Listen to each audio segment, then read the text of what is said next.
Good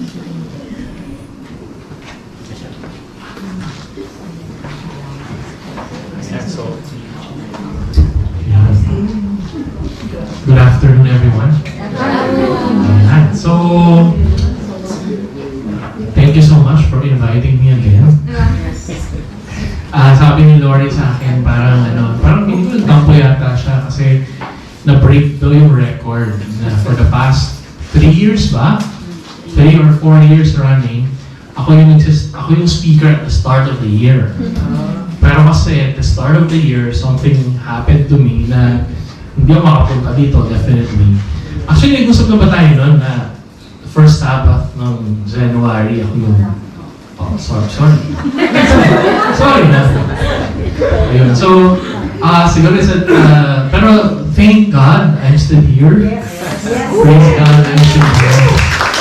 So, for those of you hindi alam, just a recap, siguro additional na Thanksgiving ito.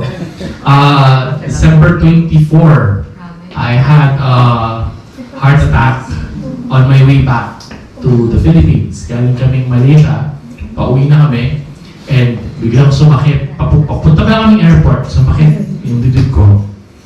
And kasama ko pala ang aking fiancé na siya yung tumulong talaga sa akin all throughout. Kasi nga, syempre pagka ganun, hindi ko alam yung gagawin, di ba? Ang iniisip ko lang talaga, pagod lang ako. She kept on saying, dali ka na ba sa hospital or what? Sabi ko, sa kanya lang tayo airplane. In my mind, sa kanya lang tayo airplane, uwi na tayo. Pero, yun pala, hindi ako pwedeng sumakay at that time. Kasi nga, yeah. So I spent 6 days in the hospital in Malaysia. And then another 6 days in the hospital dito. Yun. So, I had an angioplasty, angioplasty dito na sa Pilipinas. Kasi sa Malaysia, baka hindi pa ako makauwi at this point. So, baka 6 weeks daw ang healing. So, baka next week pa ako makakauwi kung dito ginawa. So, that's what happened. So, right now, I think my heart went on reset. So, hindi ako makatakbo. Hindi ako makatalon, and my work requires that. So I had to let go some of my clients kasi hindi ko sila matulungan at this point. Yun. So, a lot of changes. Pero, one thing that will not change siguro is serving the Lord in all capacities. Actually, nakakatawa nga, this is not my first time speaking in front of a group of people.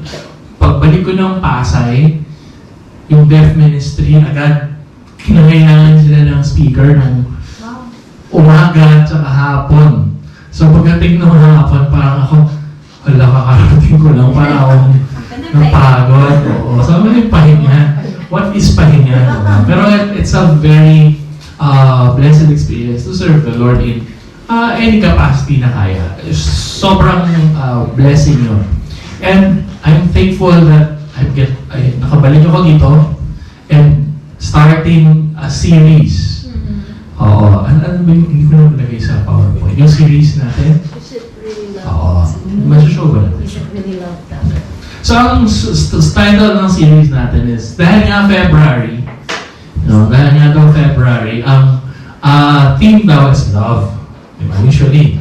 Pero kasi parang, sanay na tayo na, puro mga kilig-kilig na love, mga ganyan. Pero we have a different take or different perspective on love. Hindi lang. Sige, makikita nyo naman sa social media. So, it's a different take on love. Kasi we will be seeing relationships. Not just, hindi lang siya relationships ng mag-asawa, but relationships ng mag-ama, relationships ng mag-tsuhin, no? At a relationship ng asawa at ng kabit. Oh, di ba? It's a different take on love, it's a different perspective. Kasi, makikita natin yung Panginoon in all of those things. But I'm not going to discuss all of it every week. Magkakaroon tayo ng mga invited speakers and we will start with the medyo mabigat-bigat. It's about the story of Hosea and Gomer. for the depths of love. No? Anong klaseng love kaya ito? So bago tayo magsimula, shall we all bow down for a word of prayer? Let's pray. Our Almighty God, our loving Heavenly Father, Lord, hide me behind you. May your people, Lord, see you and not me. May the words that they hear be your voice. And may the thoughts that they will think about are not the thoughts that I am saying, but the thoughts that come from you. And may complete change happen because of you, because of the love that you have for each one of us. We ask this in Christ's name, I pray. Amen. So, siguro i-open ko lang dito. Yan. So, sino ba si Jose at si Gomer? Sinong nakakakilala sa kanila? Raise hands. Konti lang? Konti lang. Okay. So, sino ang hindi nakakilala sa kanila? Ayan. Sige, okay lang. No problem. Kukwento natin yan. So, madami. Okay. So, sa Hosea, sabi dito, the word of the Lord, this is a book in the Bible. Hosea is a book in the Bible about a prophet. So sabi dito, the word of the Lord that came to Hosea, the son of Beeri, in the days of Uzziah, Jotham, Ahaz, and Hezekiah, kings of Judah, and in the days of Jeroboam, the son of Joash, king of Israel. So ito yung setting. Nung panahon, nitong mga halang ito, no?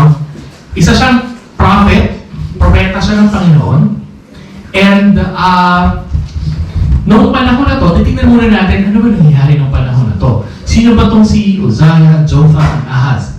Now, if you would look at the Bible, sa Book of Kings as a Book of Chronicles, si Uzziah at saka si Jotham, they were believers of God.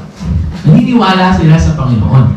Hezekiah was one of the, siguro one of the more known kings kasi siya yung naniwala sa Panginoon, tapos munti na siyang mamatay pero in-extend pa yung life niya ng 15 years. Pero, despite that, nung panahon ni Uzziah, ni Jotham, at ni Ahaz, merong kakaiba sa mga tatlong haring ito. So, hindi na natin babasahin isa-isa. Pero sa panahon ni Uzziah, naniwala siya sa Panginoon.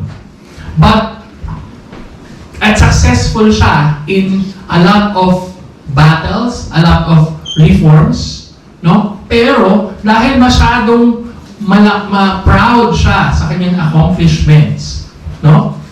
He transgressed against the Lord by entering the temple of the Lord to burn incense on the altar of incense. Ang insenso, syempre, ang magsusunog lang nun ay priest. So, pumasok siya sa loob. And that is, syempre, that is something that the Lord does not like. No? Si Jotham naman, yung anak niya, lolo, tatay, anak. So si Jotham naman, he did what was right, but he did not enter the temple of the Lord. Maybe siguro natuto siya doon sa ginawa ng tatay niya, but still, nung time niya, hindi niya pinababa or punasa yung mga temple ni Baal. No? So lahat noong unang panahon kasi, kung ano yung pinaniniwalaan ng king, kung ano yung belief ng king, kung sino yung sinuserve ng king, yun yung sinuserve ng buong nation. Pero siya kasi, nung panahon niya, nagsiserve siya sa Panginoon, pero hinahayaan niya ng ibang tao na mangurakot, hinahayaan niya ng ibang tao na mag-serve kay Baal. Which affected his son, Ahaz. Si Ahaz naman, 16 years old, naging king na siya. 20 years old na siya, naging king siya. And for 16 years, he did not do what was right in the sight of his father David. Of the Lord. And as his father David has done. So, anong ginawa niya? Yung hindi pinabagsak ng tatay niya, pinadami niya pa. And Hezekiah, the next in line, was actually a good king. Pero nung na-extend yung kanyang life, no? Na-extend yung buhay niya. Kasi kakasakit siya, sabi, in few days, mamatay ka na. Pero sabi niya na makaawa siya sa Panginoon, and then, na-extend. Ngayon, nung na-extend yung life niya, nalaman niya may mga Babylonians na bibisita sa kanya, and instead of showing, ay, pinagaling ako ng Panginoon, na na-extend yung buhay ko. Ang pinakita niya, ito yung kayamanan namin. Sa mga Babylonians, uy, mayaman tong bansa to. So, this is the tapestry. This is what happened during the time of Hosea. Nabuhay siya nung panahon na yan. And during this time, the Lord delivered a message in a different way. Kakaiba yung message ng pinadala ng Panginoon. No? When the Lord began to speak by Hosea, the Lord said to Hosea, "Go take yourself a wife of harlotry, and children of harlotry, for the land has committed great harlotry by departing from the Lord." Inutusan siya, ito yung mensahe ko, mag-asawa ka ng prostitute. Harlot. No? And yung children nyo, magagaling sa ganun. No? Because the land has committed great harlotry. Meaning to say, hindi consistent ang Israel sa pagsunod sa akin. No? Sa pagsunod sa akin. And if you would summarize the whole story, Hosea has 5 chapters. Pero ang story niya is in the first 2 chapters lang. First 3. So, pinakasalan ni Hosea si Gomer. Gomer is a prostitute. And they had 3 children. And yung 3 anak nila is actually the prophecy ng Panginoon. Si Lord ang nagpangalan sa kanila. The first one was Jezreel. Jezreel means scatter. Jezreel means scatter. Hindi yung scatter na sugal. Kakalat kayong lahat. Ikakalat ko kayong lahat. And then, the next one is a daughter. Pinangalanan niyang Lo-ruhamah. Lo-ruhamah means not loved. Not loved. Hindi minahal. Medyo harsh, di ba? Medyo, hindi. Sobrang harsh. And then, Lo-ami, yung next na daughter, ang ibig sabihin naman is hindi ko kayo tao. You're not my people. This is the prophecy. Kasi nung panahon na yan, okay pa. Pero prophecy siya kasi sinasabi ng Panginoon, darating ang panahon, kakalat kayong lahat. Because you are not loved. I do not love you anymore. And you are not my people anymore. And this happened many years later pa siya nangyari. I'm not sure kung naabutan pa ni Hosea to, pero nung time na to, it was a time na akala nila okay sila. But actually, they're already corrupt, nasisira na unti-unti yung kanilang society. No? And here's where the story continues. Si Gomer, after having 3 children, bumalik sa prostitution. No? And then, no, Hosea buys back Gomer. What's really worse about this is if you're a prophet of the Lord, kilala ka ng tao. Kilala ka ng tao. You have a special status. Parang pastor or priest or importante ka. Respected ka ng lahat. And when you marry someone from a prostitution din, ano kayang impression sa inyo ng mga tao? Diba? Kahit sa panahon natin ngayon, what if? Diba? Ano kayang isipin ng mga tao? Diba? And what would the impression be? Bakit yun naman yung pinakasawa niya? Diba? Marami namang ibang... But this is the message of the Lord to the people of Israel. No? This is the message of the Lord. And this is the question, love ba to? Is this love? Is this love? And for me, if you read the whole book, makikita natin na yes, this is love. Ang tawag dito is a relentless love. Kasi only God will try to buy you back from your prostitution. No? Only God. Pero bakit ganito kasi yung kwento na to? Bakit ganyan ba? Bakit ganito yung kwento? So, the story story of Hosea actually mirrors not just the Israelites' plight or also condition nila, but also our condition as fickle-minded and fickle-hearted human beings. No? Kasi tayo, para rin tayong, hindi man tayo literal na prostitutes, di ba? Pero in our hearts, in our minds, we are committing prostitution in sometimes. No? Minsan sabihin natin, I will commit my life to the Lord. And the next day, nasan ka? Anong ginagawa mo? Anong iniisip mo? Anong sinasabi mo? Is it still something from the Lord? Minsan hindi. O madalas hindi. Di ba? That is the story of Hosea. And I would describe that love as a relentless love. No?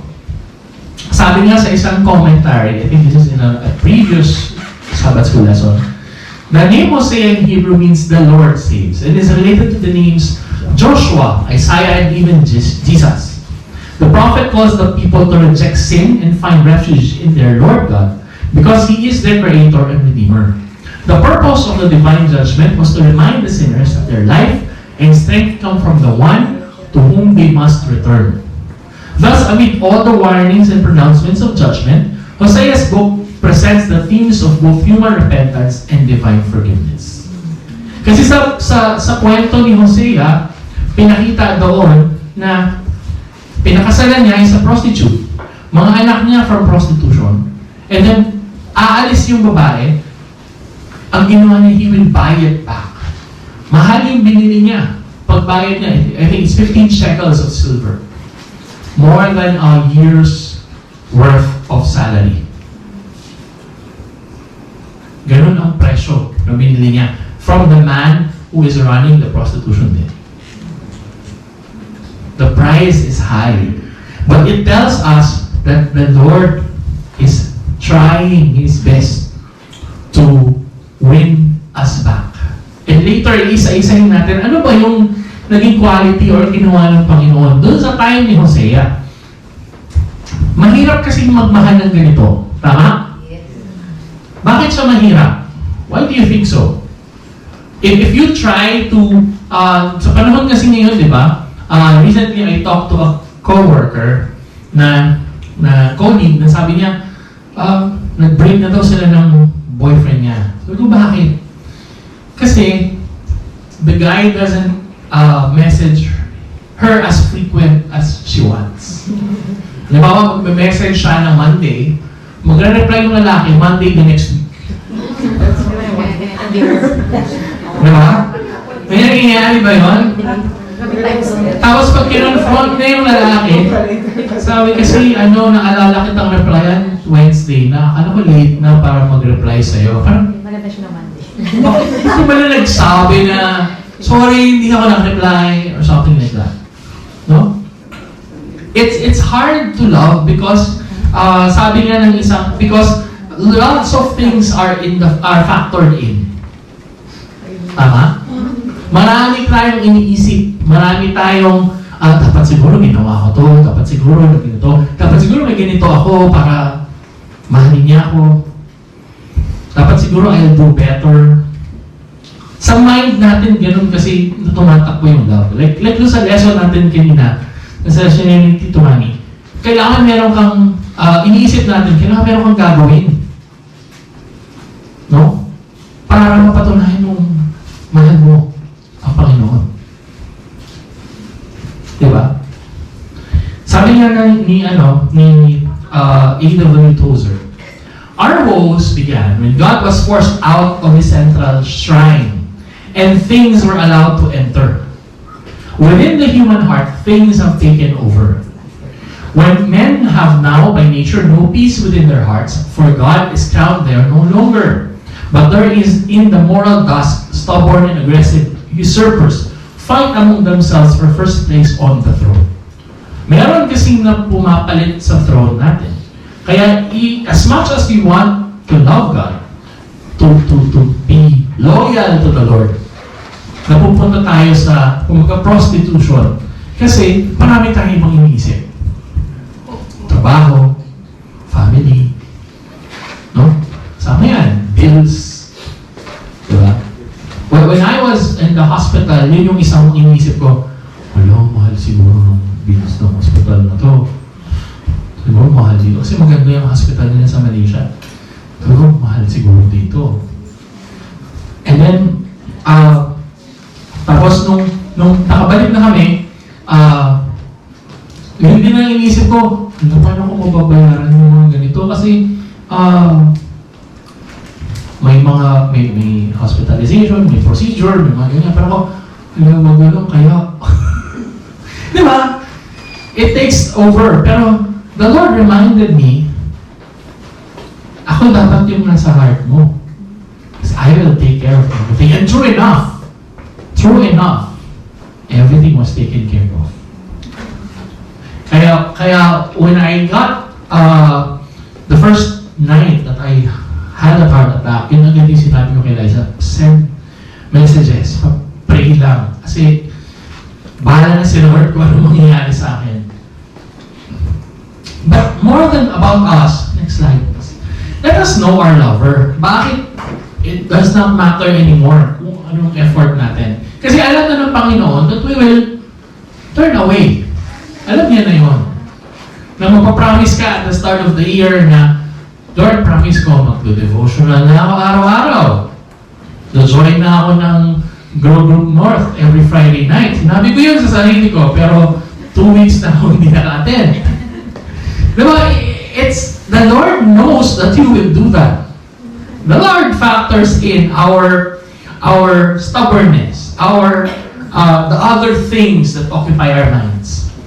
But then, He is a lover burning with passion. And this is what the story of Hosea is teaching us. It's teaching us a loving God who is burning with passion towards His people and expresses dismay at His people's actions. Kaya nagawa yung Hosea kasi makita natin kung anong reaction ng Panginoon sa prostitution na ginagawa ni Gomer. No? Kasi sabi niya, next slide, I will punish her for the days of the Baals to which she burned incense. She decked herself with her earrings and jewelry and went after her lovers, but me she forgot. Sabi ng Panginoon, naghahabol siya doon. Ako nakalimutan niya ako. Ako yung asawa. Diba? Ang sakit. Mararamdaman mo yung pain ng Panginoon. No? Next slide.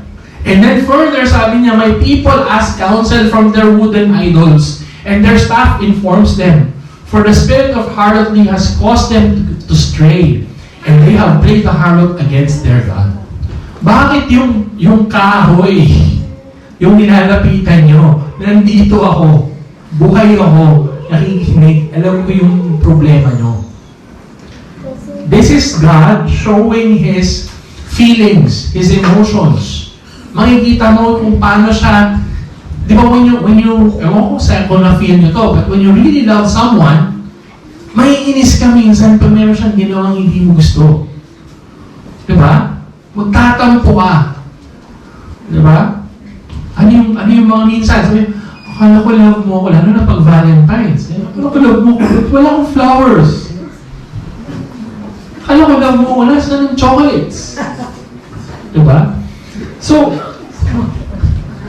that's how God seems like when you read the book of Hosea, and that is how the story goes. No? Kasi makikita mo na mahal pa rin niya talaga yung buong Israel, because the next slide, behold, I will allure her, will bring her into the wilderness and speak comfort to her. Parang a few verses lang, nagagalit siya. Sinasabi niya, inis na inis ako sa iyo kasi ginawa niyo to. And then the next line, I will allure her. Parang, galit ka ba talaga, Lord? Bakit i-allure mo siya? Dadalhin ko siya sa wilderness, mag-uusap kami. Diba, makikita mo yung Panginoon na galit, pero dahil mahal na mahal ka niya, sige, try na natin pag-usapan to. This is how the Lord must have felt when you moved away from Him. Naiinis siya sa ginawa mo, Dahil inuna mo yung ibang bagay bago siya. Pero dahil mahal ka niya, sige, tuloy na lang natin. That's why it's relentless love. No? And in Hosea, we see a lover willing to win back. You see a God who is willing to win back His people who has left Him. Umalis na yung mga Israelites from Him. Wala na sa puso. Ginagawa na lang nila yung kanilang duty siguro in the temple, pero wala yung puso nila sa Panginoon. But He is willing to win them back. No? And ang promise niya, na once He wins them back, it's like, I will betroth you to me forever. Yes, I will betroth you to me in righteousness and justice. In loving kindness and mercy, I will betroth you to me in faithfulness, and you shall know the Lord. Medyo kakaiba talaga si Lord. Nakakatawa ko minsan. Na, Lord, galit ka, pero gusto mo pa rin ako. Diba? How can you think na you deserve this? Hindi mo pa rin talaga pwedeng masabing worthy ka, pero sa mata ng Panginoon, you are. Kasi even if you did something wrong, no? He will try to win you back. Ibabalik ka niya. He even said to Hosea, go again, love a woman who is loved by a lover and is committing adultery, just like the love of the Lord for the children of Israel, who look to other gods and love the raisin cakes for the pagans. It's amazing how the Lord loves us.